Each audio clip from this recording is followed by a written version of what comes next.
And నేను అసెంబ్లీలో అయితే కొన్ని కొన్ని విషయాలైతే నవ్వు తెప్పించే విషయాలు జరిగినాయి. లేకుంటే చాలా ఇంట్రెస్టింగ్. అది నవ్వొచ్చే విషయంలాగా ఉండొచ్చు గానీ, లేకుంటే ప్రజల మీద భారం పడే విషయంలాగా ఉండొచ్చు గానీ, రఘురామకృష్ణరాజు డిప్యూటీ స్పీకర్ ఎవరైతే ఉన్నారో అతనైతే పవన్ కళ్యాణ్ గారికైతే ఒక విజ్ఞప్తి చేశారండి. అది నాకు బాగా నచ్చింది. ఎందుకంటే మద్యం దుకాణాల్లో మనకు తెలిసిందే ప్లాస్టిక్ బాటిల్స్ ఉంటాయి. యాక్చువల్‌గా మనం వాటర్ బాటిల్ ఏది తాగినా సరే, ఏది చేసినా సరే మనం బయట పడేస్తుంటాం. అయి చెత్త కుప్ప ఏరుకునే వాళ్ళు కొంతమంది ఉంటారు కదా! వాళ్ళైతే వాటిని వేరేసి మళ్ళీ అక్కడ అమ్ముకుంటారు. అమ్ముకుంటే బాటిల్‌కి రూ. 2 ఎంతో ఇస్తారనుకుంటాను. ఆహ్, అది రీసైకిల్‌కెళ్ళిపోయి మళ్ళీ మనం బాటిల్ ఇత్తే మనం వస్తాయి. ఎందుకంటే ఆ పర్యావరణ రక్షణ కోసం. ఎందుకంటే అది భూమిలోకి వెళ్తే కొన్ని వందల సంవత్సరాలు పడుతుంది అది పూర్తిగా మళ్ళీ భూమిలో కలిసిపోవడానికి. కాబట్టి ప్లాస్టిక్ అంత డేంజర్‌గా ఉంటుంది. అందుకనే ప్లాస్టిక్ కవర్‌లయన్నీ వాడొద్దంటారు.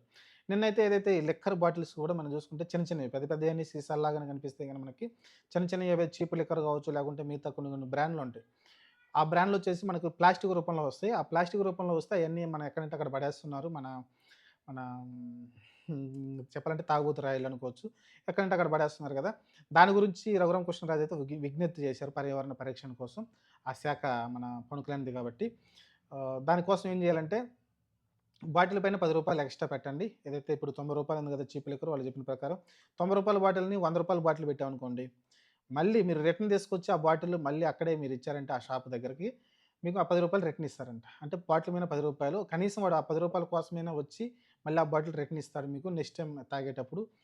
అప్పుడు పర్యావరణ రక్షణ కాపాడగలుగుతాం మనమైతే. దీన్ని మీరు యాడ్‌కి ఎక్కువ డబ్బులు తీసుకుంటాం. అంత మేము ఖర్చు పెట్టలేం కాబట్టి మీ ఫ్యాన్స్‌కి చెప్పండి అనైతే ఆయనైతే ఒక విజ్ఞప్తి చేశారు. మీకు తెలిసిందే గదా! మన పవన్ కళ్యాణ్ ఫ్యాన్స్ ఎలా ఉంటారో ఆయనకు స్పష్టంగా చెప్పడం చూసాం. జనసేన సైనికులు ఎలా ఉంటారో మేము చూసాము.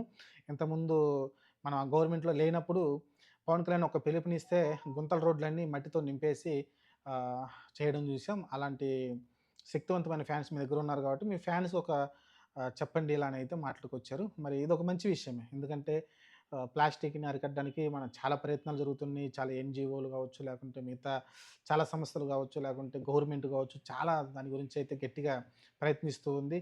ఎందుకంటే రోజు రోజుకి ప్లాస్టిక్ విపరీతంగా పెరిగిపోతుంది భూమి పైన. రేపొద్దున ఉండంగుండంగా భూమి పూర్తిగా నాశనమయ్యే స్థితికైతే ఏర్పడుతుంది కాబట్టి దాన్ని దృష్టిలో పెట్టుకొని ఇలాంటి మంచి మంచి నిర్ణయాలు తీసుకోవడం తప్పు లేదు. ఖచ్చితంగా ఎందుకంటే బాటిల్ మీద రూ. 10 పెంచి మళ్ళీ మీరు